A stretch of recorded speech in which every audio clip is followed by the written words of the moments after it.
Previously on Faking Michael. The album many Michael Jackson fans have been waiting for, Michael hit store shelves today. Producer Eddie Cascio says Michael recorded some of the songs on the new album in Cascio's home studio. He recorded right there in my basement. But diehard fans aren't buying what Cascio has to say. I just listened to Breaking News, the new Michael Jackson song. I've got breaking news for you guys. It's not Michael Jackson. It's this other singer, Jason Malachi. Jason Malachi. This is Jason Malachi. This is Jason Malachi. That's Jason Malachi. The record company are saying that it is indeed him. 6 of Michael's former producers and engineers were all invited to a listening session to hear the raw a cappella vocals of the Cascio tracks. They all confirmed that the vocal was definitely Michael. I was in that room, and the majority of the people mentioned did not agree that it was MJ. The truth will prevail.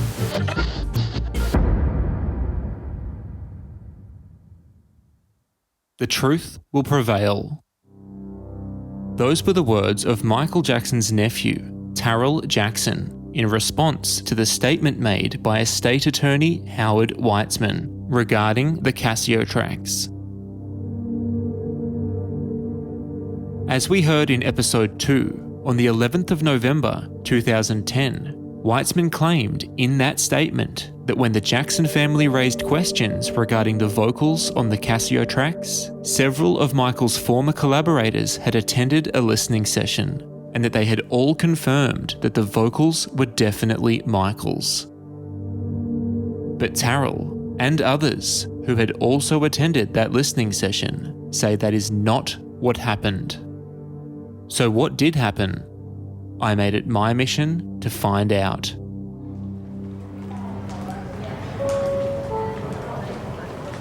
On this flight, US 507, Brisbane to Los Angeles, boarding now from gate 10.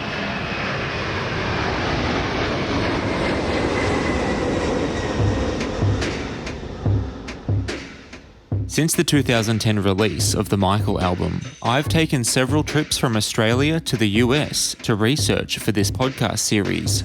And during those trips, I've met with many of Michael Jackson's former collaborators and family members. Tarrell is one of those people.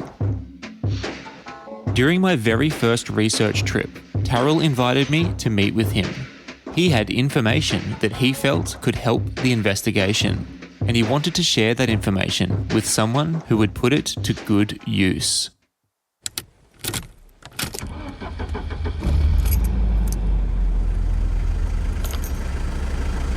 Starting route to Starbucks in Woodland Hills.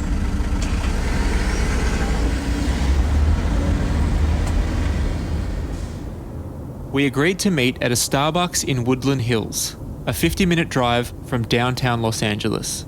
Use the right lane to take exit 63B US 101 toward Ventura. Tarrell wanted somewhere low-key, where we could sit comfortably and talk privately for as long as we wanted to. You have arrived at your destination.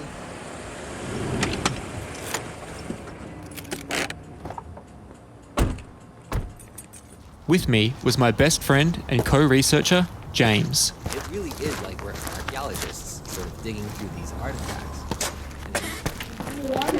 James and I arrived at Starbucks early, so we grabbed a coffee, found somewhere to sit, and ran through the questions that we wanted to ask. Here's what I'd like to know from Tarrell. I'd like to know, first of all, what his reaction was when he first heard the tracks. Yeah. Right? Was it instantaneous like it was to our ears? Yeah. Has he confronted Eddie and James? What about Teddy? Yeah. What was Teddy telling you in the background? And there's been a lot of... What was being said behind the scenes? A lot of reports about the family, Catherine Jackson, the kids, and John McClane, saying that the songs were fake. Like, how did that happen? What did they say? How did that all unfold? Then, before long, Tarrell arrived.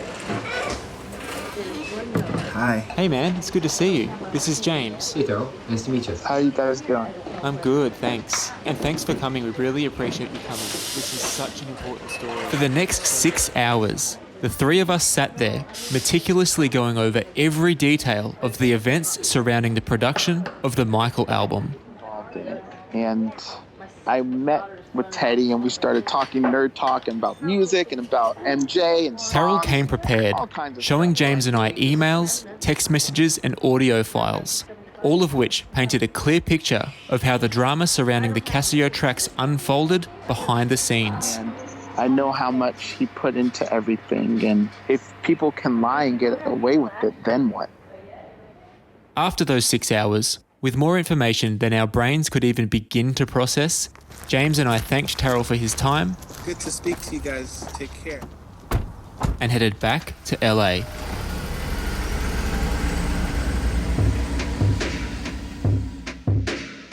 The information that Terrell shared that day was a turning point in the investigation. Not only had he recounted the drama that unfolded behind the scenes, but he had also named names, revealing the details of who said and did what. It was explosive, but journalistically, I couldn't just take Terrell's word for it. I knew that in order to tell this story and to tell it right, I'd have to reach out to everyone that Terrell had mentioned to get their version of events. Every little detail needed to be scrutinised, fact-checked, and corroborated. So that's exactly what I set out to do. And for the remainder of this podcast series, you'll hear their side of the story as we piece together the puzzle of the music industry scandal you were never meant to hear about. In order to tell the full story, we need to find out what really went on behind the scenes during the production of the Michael album. So let's go back to 2010.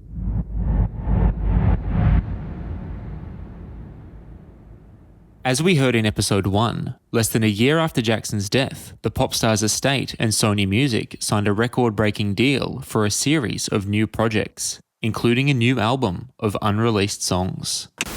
The King of Pop's estate has signed the biggest recording deal in history with Sony Music Entertainment. The first project will be an album of never-before-released recordings.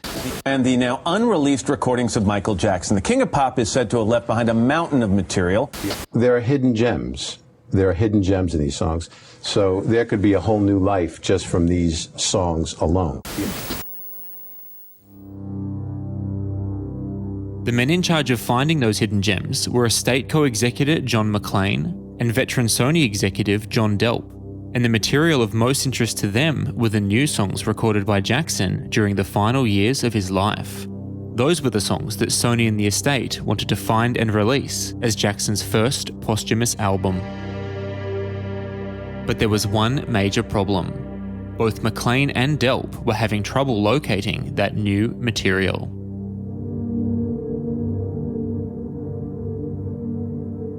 During his final years, it was widely reported that Jackson had been working on new music with several mainstream artists, including will.i.am from the Black Eyed Peas, R&B stars Ne-Yo and Akon, and Lady Gaga's producer, Red One. And so as part of their quest for unreleased songs, Sony and the estate asked those artists if they had anything that could be included on the new album. Ne-Yo told them that he had written several tracks for Jackson's consideration, but that Jackson hadn't recorded vocals for any of them. Red One said that he and Jackson had come up with plenty of ideas together, but that nothing that they started was ever finished. And will.i.am felt that a posthumous album shouldn't be released at all, calling those in charge of the project parasites, while accusing them of sucking from Jackson's energy.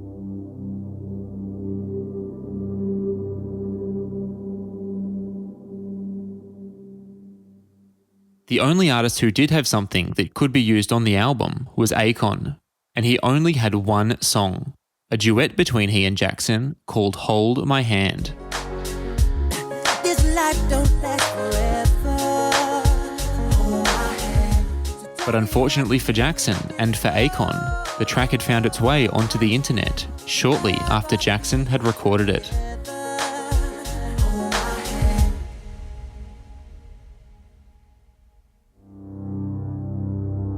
Aside from Hold My Hand, the material that Sony and the estate had managed to find in the aftermath of Jackson's death included a collection of outtakes dating back as far as the 1980s. And as with Hold My Hand, many of those outtakes had already leaked online. all been released as bonus tracks during Jackson's life. To make matters worse, a lot of the material which hadn't leaked online or been released wasn't fully finished. Among that material were instrumental tracks without vocals and rough demos with vocals, but without proper lyrics. Sony executive John Delp referred to the latter as La La La tracks, tracks where Jackson is singing a vocal melody but hasn't written the lyrics to go with it. Like this, for example.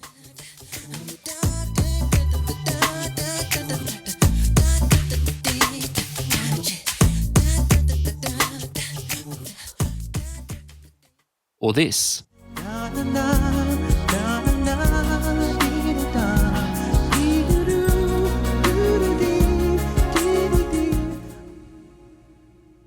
According to Delp, in the first 6 months following Jackson's death, he had found just 2 unreleased songs with fully completed vocals that Sony felt they could release, and that neither of those 2 songs were recorded by Jackson during his final years. We hardly recorded any vocals at all, you know? That's not something Michael did the last few years he was alive. That's the voice of recording engineer Michael Prince, who worked with Jackson throughout the final years of his life. Prince recalls that while Jackson had been working on new songs, he hadn't recorded fully completed vocals for any of them.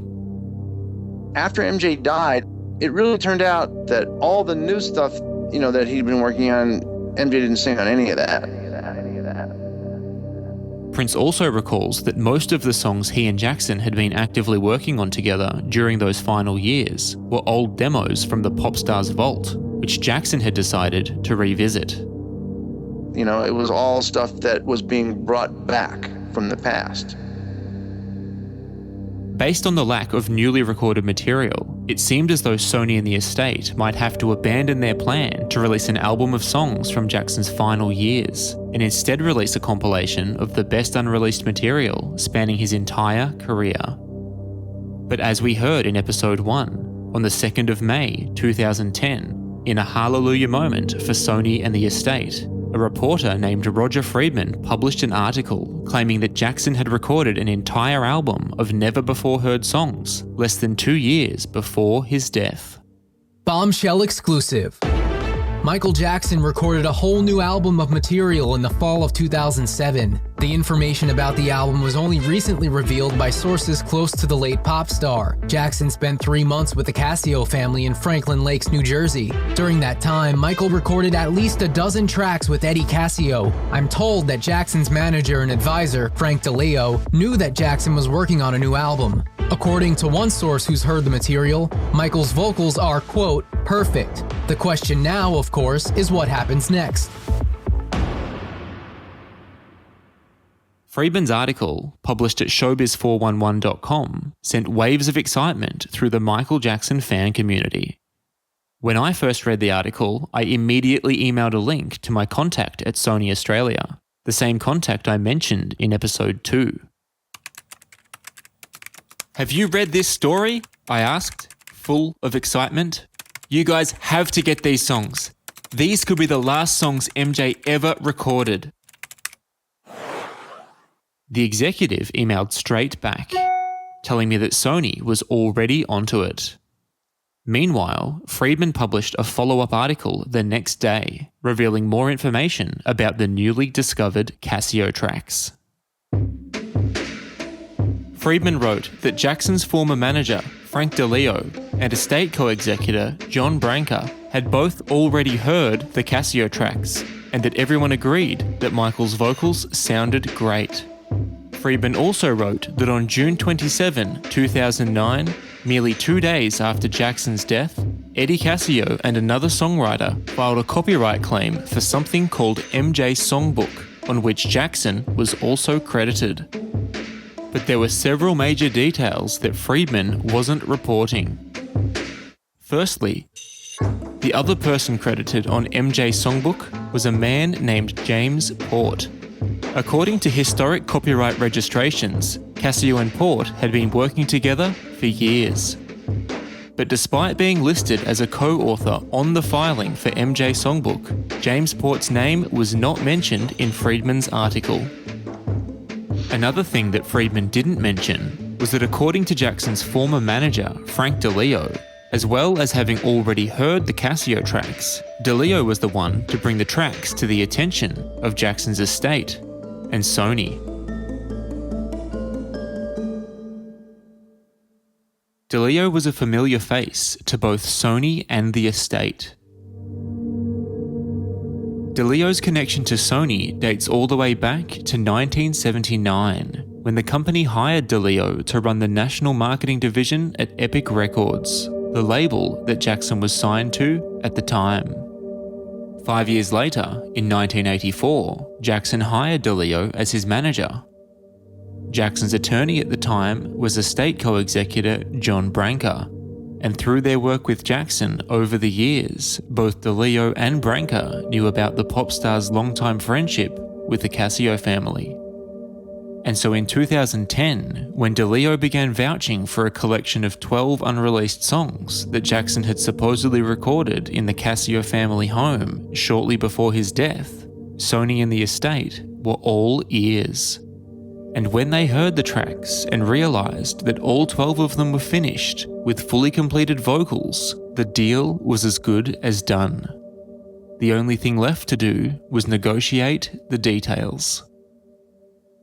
For that, Eddie Casio and James Port hired attorney Donald Passman. I'm Don Passman, Los Angeles, California, and I'm an attorney in the music business. Passman is one of the most respected attorneys in the music business, having negotiated some of the biggest record deals ever signed. The lawyers in the music industry sometimes get involved in helping artists find deals and can help get somebody's CD heard much faster and at a higher level than you could just walking in on your own. But they also work with people who are songwriters, which may or may not be the artist. In other words, the person who writes the song may not be the one who sings it. Some of them work with producers, who are the people that are behind the engineering board and actually put the record together, and will help go to the different companies, structure the deal, and negotiate it. After several months of negotiations, Passman struck a deal between Casio and Port's production company, Angelixon Productions, and the attorneys for Jackson's estate. As part of that deal, the estate and Sony took possession of all 12 Casio tracks and planned to release several of them on the new album. Meanwhile, estate co-executor John McLean was moving full steam ahead with his work on the project.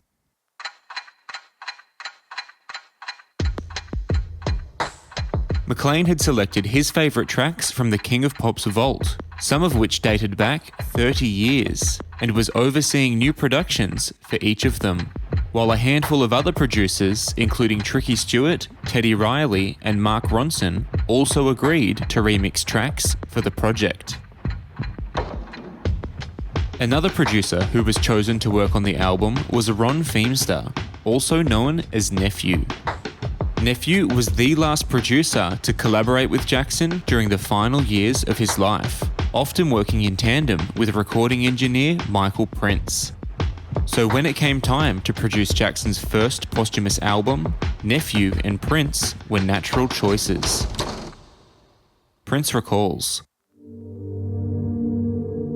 When we started working on the album, they first picked Nephew to be the producer. I think he was chosen to do, it's either 3 or 4 tracks on the Michael album. And I think Sony really wanted to make sure that they included songs that Michael was actively working on. In an attempt to stay true to Sony's vision for the project, Nephew and Prince worked together at Prince's home studio on new versions of some of the songs that Jackson was actively working on shortly before his death, including Best of Joy, I am your joy, your best of joy. I am The Way You Love Me, I like the way how you love me. and Hollywood Tonight. He's going Hollywood, Prince recalls that Sony was happy with Nephew's productions on all of the tracks, except for Hollywood Tonight.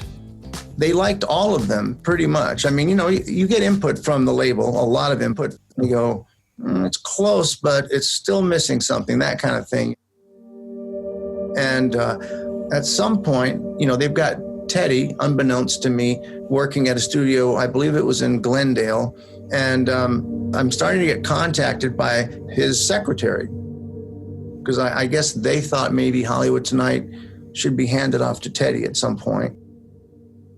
Prince is referring to Jackson's longtime producer, Teddy Riley. It was the middle of October 2010 when Sony decided that Teddy should be given a chance to work on Hollywood Tonight. It was a last-minute decision, as most of the album was already finished, with final song selections set to take place the next day. At the time, Teddy had already been working on the project for 6 weeks, mostly focusing on remixing a handful of the newly discovered Casio tracks. Sony and the estate were pleased with Teddy's work and felt that he might be able to produce a better mix of Hollywood Tonight than Nephew had. And so Teddy's manager asked Prince to deliver a hard drive with all of the Hollywood Tonight files so that Teddy could begin working on the track. And so I bring the hard drive down there, and I've met Teddy before, so big hug and all that kind of stuff. And he puts it on.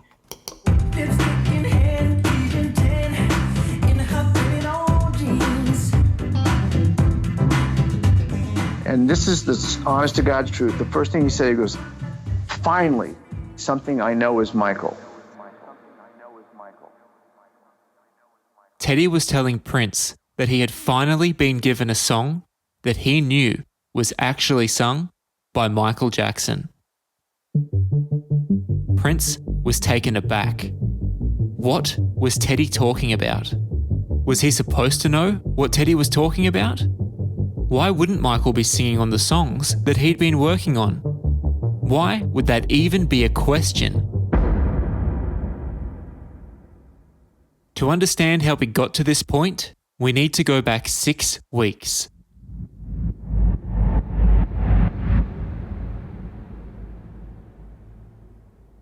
It was the 29th of August, 2010, and Teddy's manager at the time, LaWanda Lane, had just received an email from her lawyer, Joel Katz.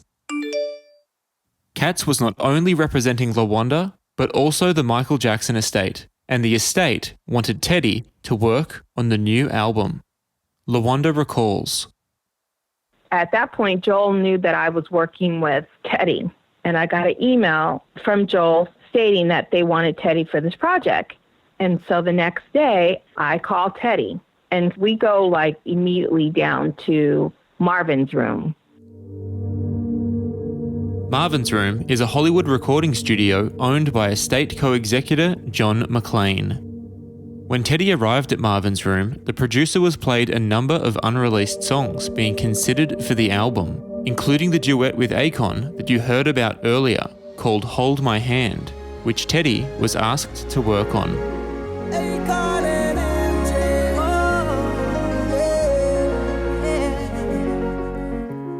This life don't last forever. Hold my hand. When Teddy heard Jackson's voice on Hold My Hand, he was overcome with emotion, unable to hold back the tears as he worked late into the night on a new production that he hoped would make Jackson proud.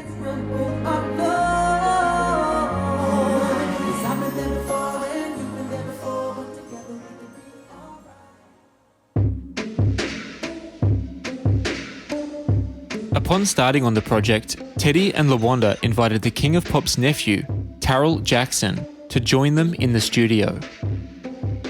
LaWanda was not only managing Teddy at the time, but also Tarrell, and Teddy and Tarrell had been discussing the idea of working together as a production duo.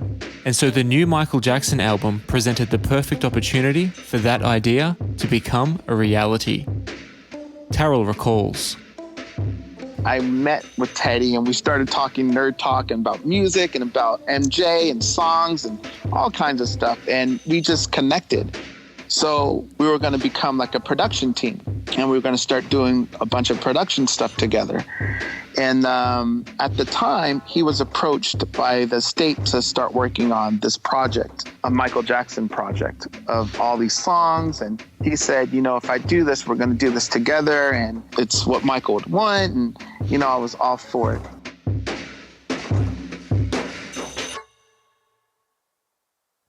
When he joined the Michael album project, Teddy decided that he wanted to document the process. And so LaWanda invited Jackson's longtime photographer, Harrison Funk, to the studio to capture the sessions as they unfolded. Funk recalls. I came in because Teddy's manager called me and said, Teddy wanted me to come down and shoot. Okay, fine. And I knew Teddy, you know, so that wasn't a big surprise. And I documented every nuance of the recording, as I would have done for Michael. I was in there, you know, with all the background people, whatever, shot lots of Teddy, and the vibe in the studio was awesome. It was a lot of fun. And I think that Teddy's heart was really in the project.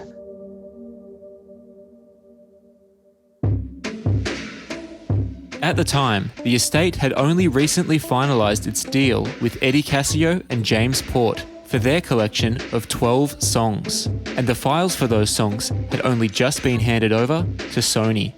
And so despite the fact that Teddy had only just started working on a new production for Hold My Hand, LaWanda received a call instructing him to stop and to start working on the Cascio tracks instead. Teddy was asked to listen to all 12 Cascio tracks and to take his pick as to which song he wanted to work on. Full of enthusiasm for the project, Teddy responded, telling them that he wanted to work on 8 different Cascio tracks. But when estate co-executor John McClain found out, he vetoed the producer's request, insisting that Teddy could only have one song. McClain declared that once he'd submitted that song, the powers that be would listen to what he'd done and decide whether Teddy was the right producer for the job or not. Teddy recalls. I came into the studio, they handed me a bunch of songs, and I said, all right, I want to work on that one first, and I chose that song. They gave me the files, and there's music that came with it.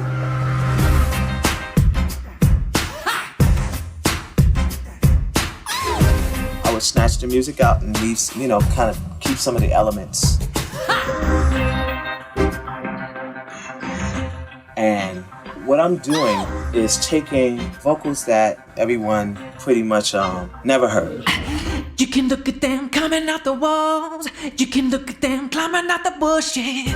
And with those elements, I will create around that, creating a whole new song. Everywhere you seem to turn, there's a monster.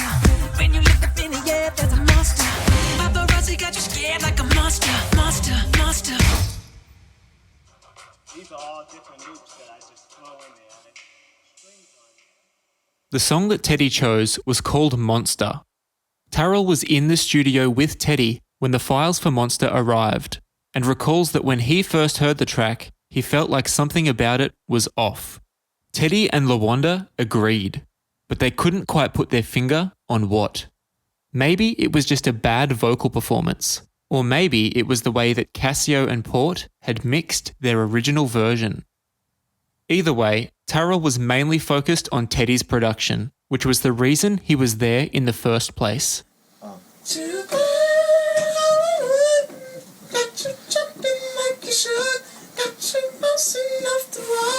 That's Teddy re-recording parts of Monster with his own voice to use as background vocals. Monster. Sorry, one more time. Feels like it blends. It blends. That's a fatter sound, ain't it? Yeah. Feels better, right? Yeah. Okay. I just wanted to sound like him. Like I did with Remember the Time. Nobody could tell. Monster, he's a monster, he's an animal. Monster, he's a monster, he's an animal. Despite Tarrell, Teddy and LaWanda's reservations about the vocals on Monster, the vibe in the studio was mostly positive during that first week. But things were about to change. Tarrell recalls. And it all just went downhill very quickly. And it just went really bad. By the end of that week, a standoff had developed between Teddy, McLean, and Sony. McLean was insisting that Teddy not be given any more songs to work on. Because of this, LaWanda asked Sony to overrule McLean and to give Teddy more songs. In response, Sony said that Teddy should talk to McLean about it. Things were going round in circles. McLean was an intimidating presence on the project, and LaWanda told Sony that Teddy was too shy to approach McLean directly about getting more songs. And so in the end, Sony relented, sending Teddy the files for another Casio track.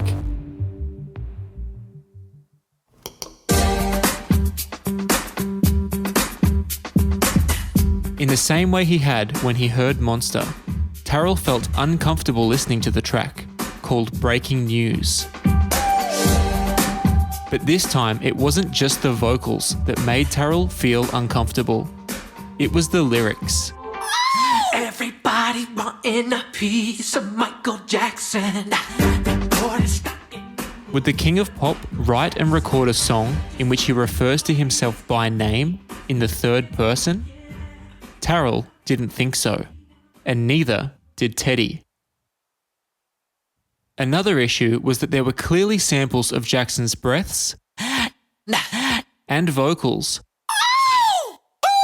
from previously released songs, cut and pasted all throughout the lead vocal track.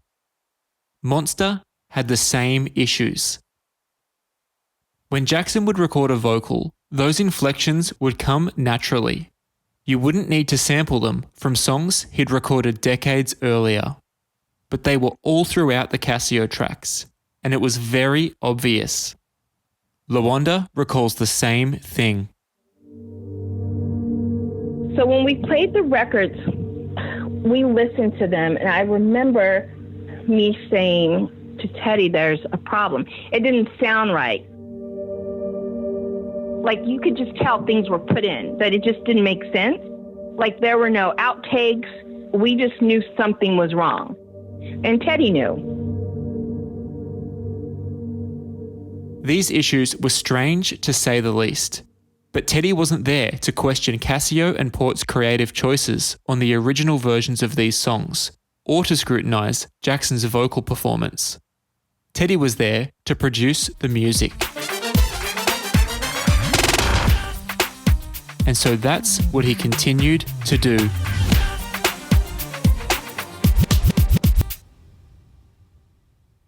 When Teddy first heard Jackson's voice on Hold My Hand during his first day on the project, the producer was overcome with emotion.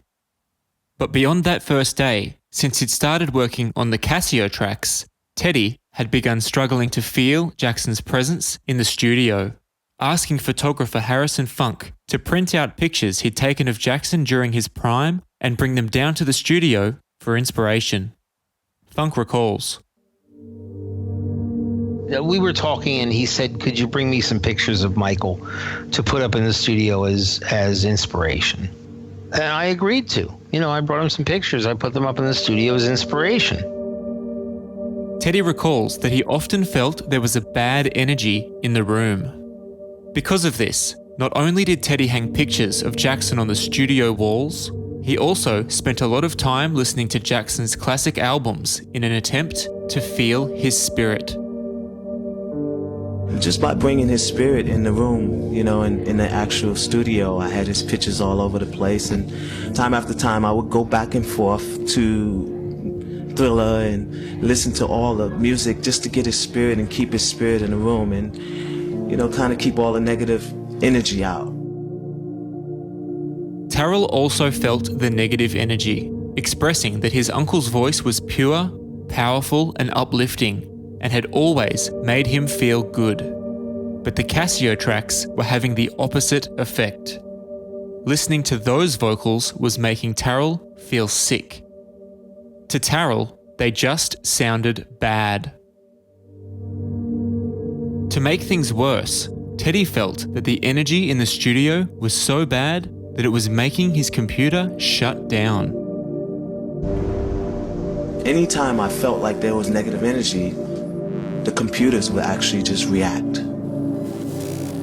Like computers would just go out. I mean, there were serious spirits in the room, just shutting down computers. And that's the problems that we were going through.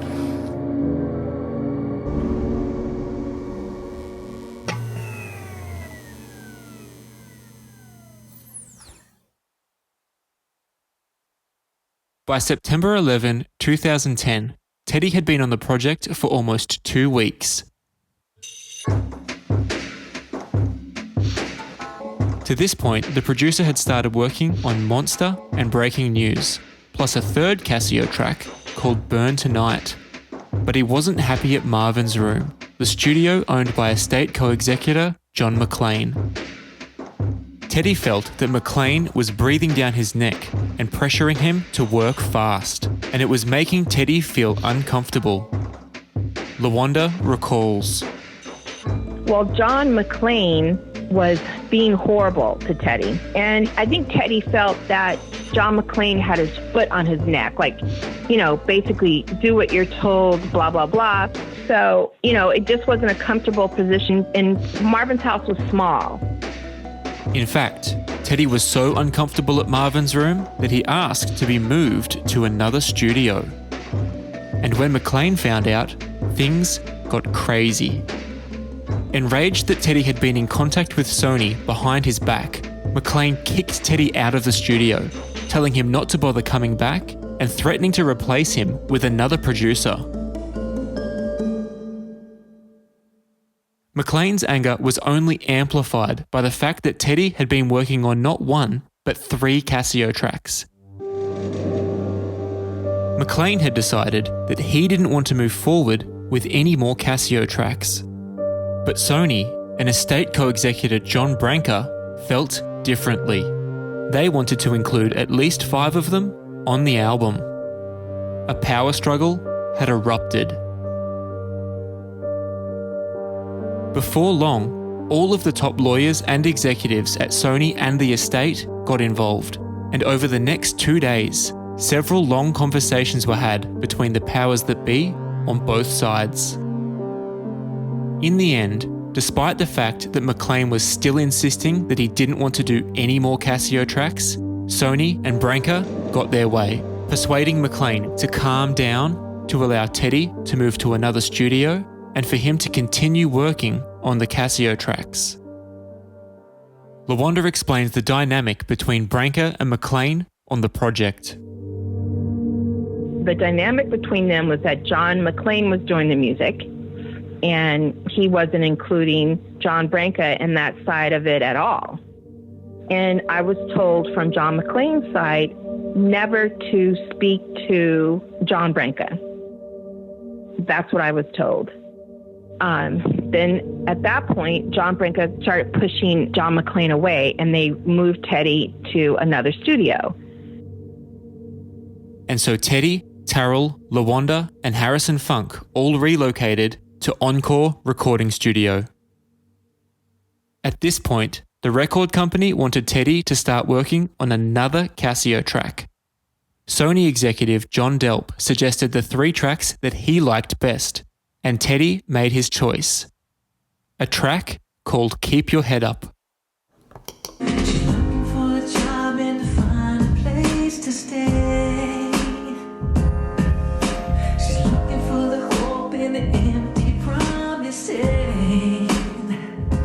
An awkward tension filled the room as Teddy and Tarrell played the track. She works in a restaurant today. Alarm bells were going off everywhere.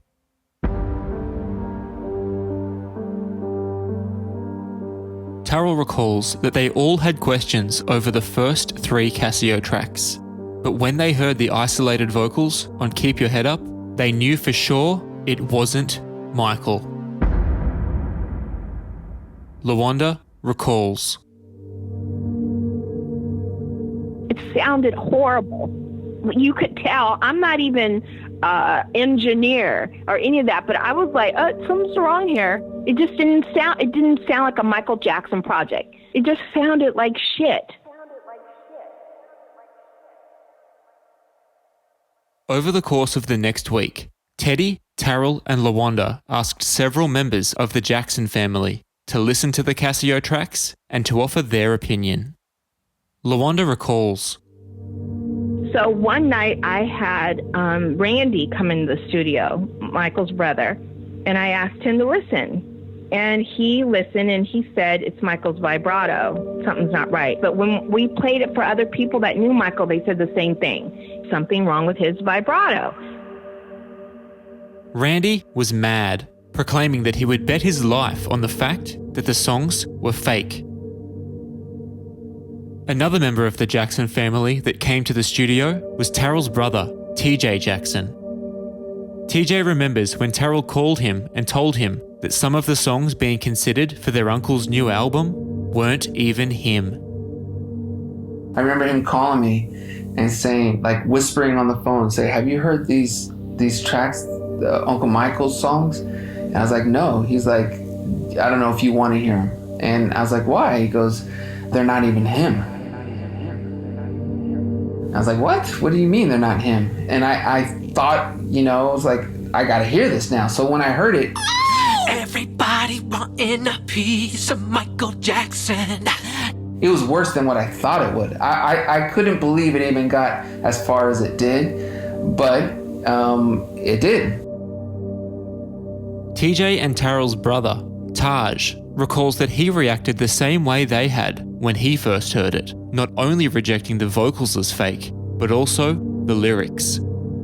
The Michael Jackson line, that almost gave me a heart attack, because besides it, in your gut knowing that it's not your uncle, but then knowing that your uncle would never mention himself in a song, it's just not who he is. It's the opposite of him. It's a very conceited line as a artist, someone that would write a song. That was like the dagger in the back. It was just like, that's what they're going to go with. They're going to go with the song that definitely isn't Michael, but also doesn't even represent what he would be singing about. Another of Michael's brothers, Jermaine, also questioned whether Michael would sing his own name in a song, and they all immediately identified the lack of hand claps, foot stomps, and finger snaps that would normally appear on a Michael Jackson vocal recording. Taj recalls. There's no foot stomping, there's no finger snaps. So to have a track and it be completely clean when it comes to a cappella, and it's a Michael Jackson track, that doesn't exist. So it screamed phony and fake. But if it wasn't Michael, then who was it? Terrell had already done his research, and so he got his computer, went to YouTube, and played a video.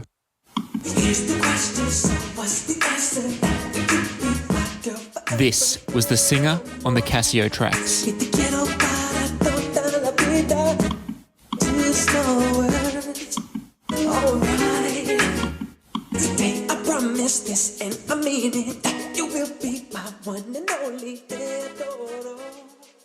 Everyone was shocked. But who was it? Terrell explained that there was a singer whose song had ended up on TMZ back in 2007, and that people believed it was a new song by Michael Jackson when it wasn't. The singer's name was Jason Malachi, and Terrell believed that Jason was also singing on the Casio tracks. Terrell then played one of Jason's tracks back to back with a Casio track to demonstrate the vocal match.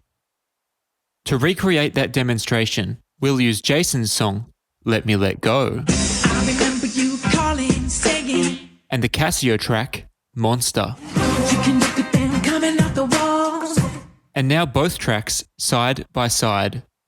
I remember you calling, saying that things were through with us.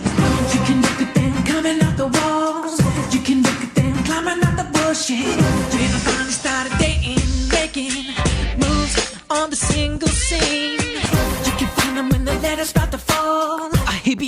get this camera on focus. You won't let me let go.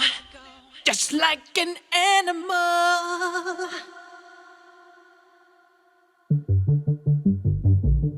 Tarrell's brother, TJ, recalls his reaction to hearing Jason's voice compared to the voice on the Casio tracks.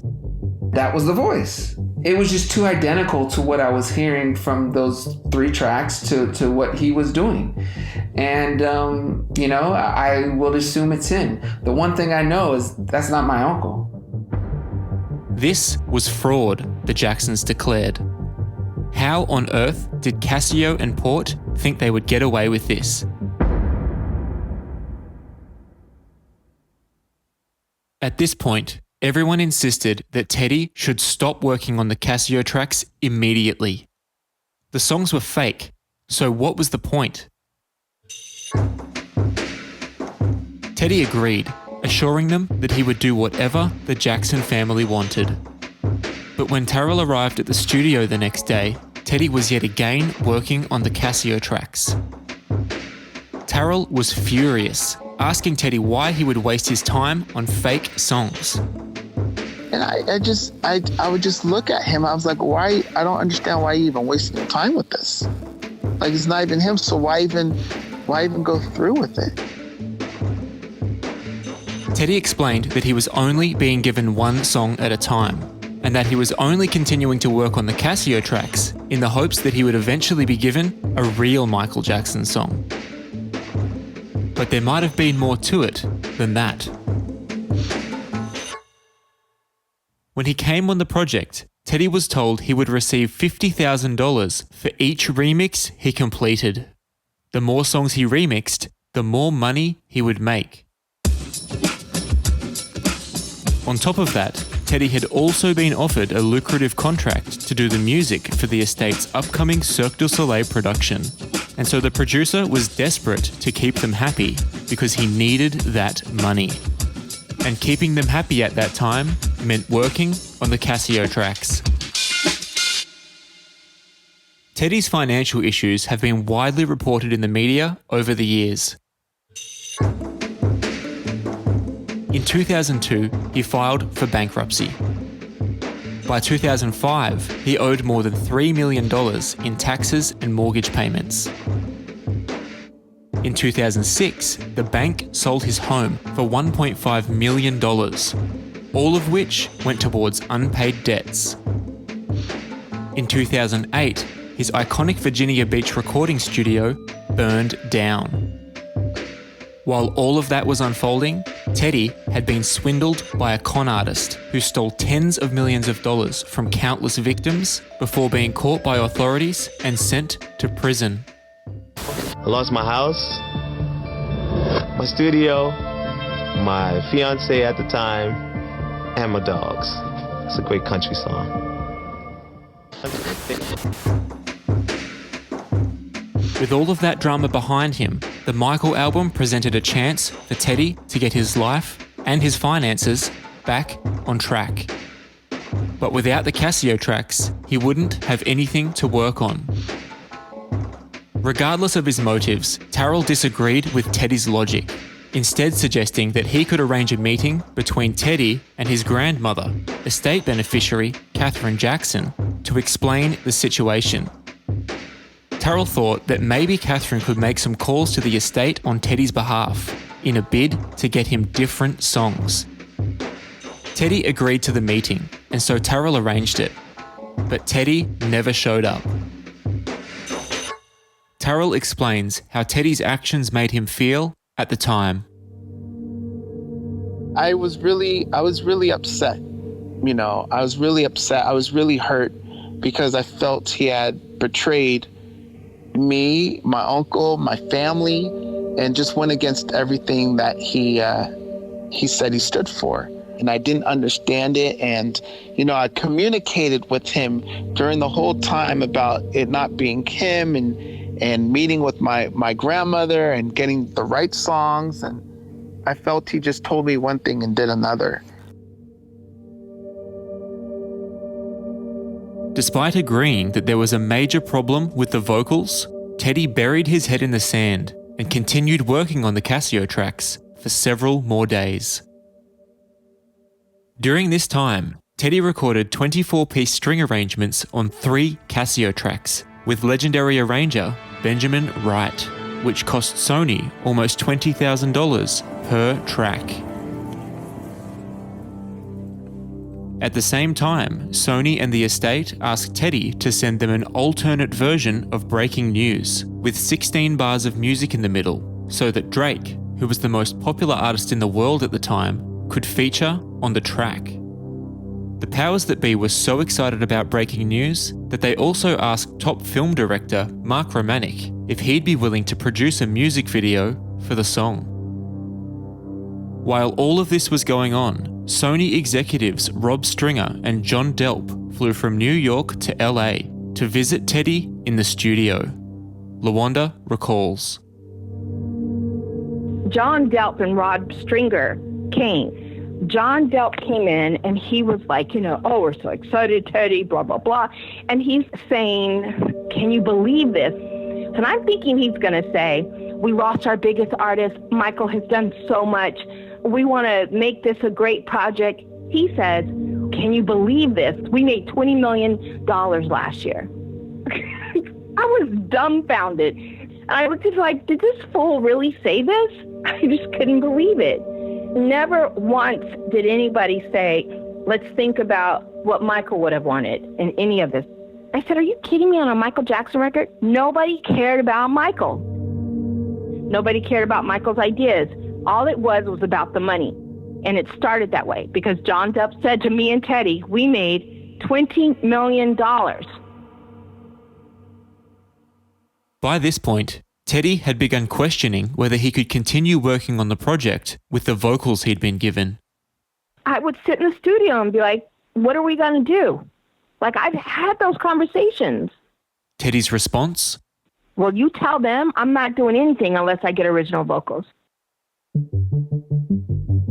And so on September 19, 2010, LaWanda sent a series of emails to the executives at both Sony and the estate regarding the vocals.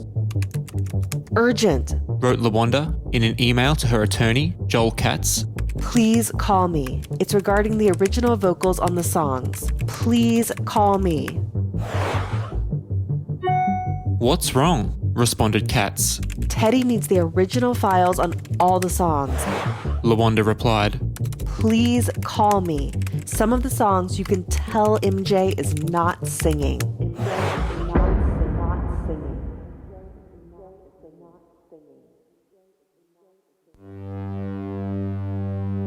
LaWanda's emails got the attention of the top people at Sony and the estate, including estate co-executor John Branca, attorney Howard Weitzman, and Sony executive John Delp. In response, Teddy was quickly assured that he would receive the original vocals. Then, 9 days later, after several unsuccessful follow-ups, Sony finally delivered the files. But when Teddy loaded them up, they were exactly the same files he was complaining about. Everybody wanting a piece of Michael Jackson. You can look at them coming out the wall. Teddy was fed up, declaring that he didn't want his name attached to the vocals on this project. Teddy wanted Sony and the estate to make it very clear that he had only produced the music. As the project entered October 2010, and as the planned November release date drew closer and closer, a stalemate had developed between Teddy and pretty much everyone else. Tarrell was coming to the studio less and less because he didn't want anything to do with the Casio tracks, while Teddy had abandoned production on one of those tracks, Keep Your Head Up, which was given to another producer to complete. By this point, Teddy had been working on the song Monster for more than a month, but Sony still wasn't satisfied. Executives at the label felt the verses on the track were great, but that the rest of the track wasn't interesting enough and needed, quote, more of a lift. And so Sony arranged for Orianthi, the guitarist from Jackson's ill-fated This Is It tour, to play on Monster. Sony also arranged for megastar rapper 50 Cent to feature on the track, telling Teddy and LaWanda that this was what Michael wanted. LaWanda recalls. John Depp said to me that Michael wanted 50 Cent and he talked to him. And he played it for him.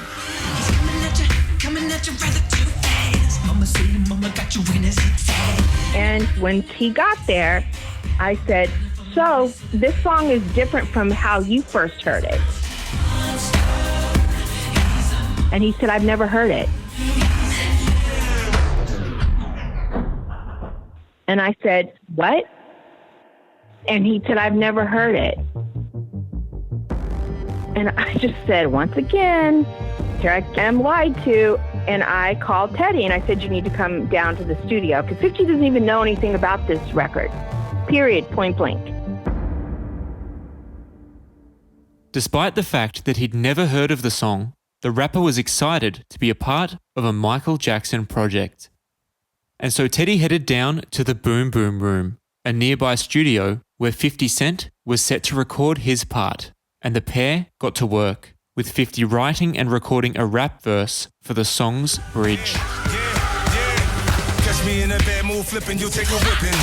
Animal, Hannibal, cannibal addition. Tears appear, yeah, blurring your vision. Meanwhile, Teddy had become restless about the financial aspect of the project.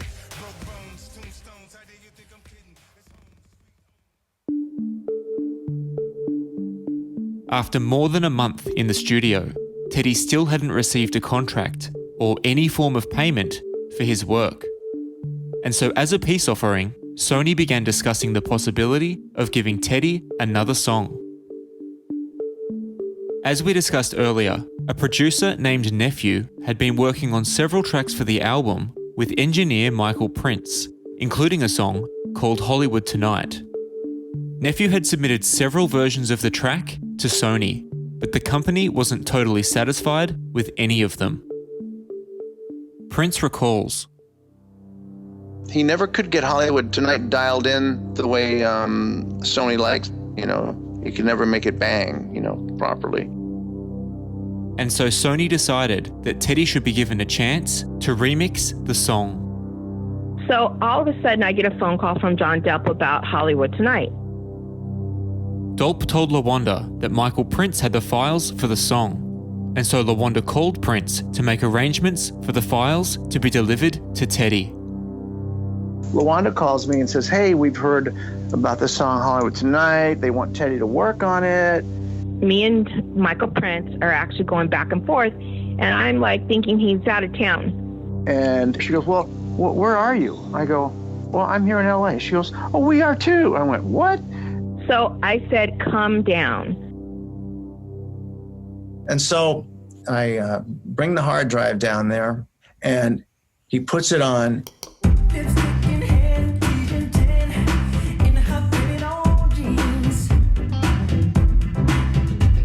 And this is the honest to God's truth. The first thing he said, he goes, finally, something I know is Michael. That's the first thing he said. And I didn't know anything about the Casio thing, nothing. I was taken aback. I'm like, I don't know what he's talking about. And then a few days later, they asked me to come down and listen to some songs, you know, and that's when I started going like, oh, you know, I kind of know what's going on. In the next episode of Faking Michael. There's supposed to be a big meeting with all the engineers and the mixers about whether this is him or not. I said, you have to come down. This is your opportunity to tell how you feel about these records. At first, they were like, that's him, that's him. On that one song that I was played, yes, I heard Michael. He says, would Michael sing the words like Michael Jackson in a song? I go, I don't think so. I think Michael Prince was one of the first to raise his eyebrows on certain things. You don't hear any headphone bleed. You don't ever hear his foot stomping on the ground. You don't ever hear him snap his fingers. There was never any conclusion drawn in that studio that day. I said, I can't tell you 100% it is, and I can't tell you 100% that it isn't. You know, without Michael being here, it's someone's word against someone else's. But the general consensus was that, nah, this is not Michael. To me, it really didn't sound like Michael. He said it wasn't him. He said he knew that it wasn't him. None of us ever said, this is definitely Michael. John McClane was calling everybody, going off. At that point, Teddy flipped the script and was like, yep, that's him. Who was trying to convince us that was Michael? And that's when they asked for more files from the Casios and more proof and more this and more that. What John Branca should have said was, we don't want the songs at all. That's what he should have said. But unfortunately, these songs have to go on the album. Faking Michael is a production of Oath Media, which is researched, written and narrated by me, Damian Shields. Original score, sound design and mixing by Dan Villalobos. Additional research by James Allais and Jamin Bull, and the teams at the MJ Cast and A Truth Untold. Artwork by Stephen Ward. If you enjoy the Faking Michael podcast, please consider rating, reviewing and sharing it. Faking Michael is an independent piece of investigative reporting. All source material is used in a limited and transformative way for the purposes of commentary, criticism, demonstration and education in accordance with fair use guidelines. Some of that material has been edited for clarity and time. If you'd like to contact the makers of this podcast, support our cause, or order a copy of the Faking Michael book, please visit our website at fakingmichael.com.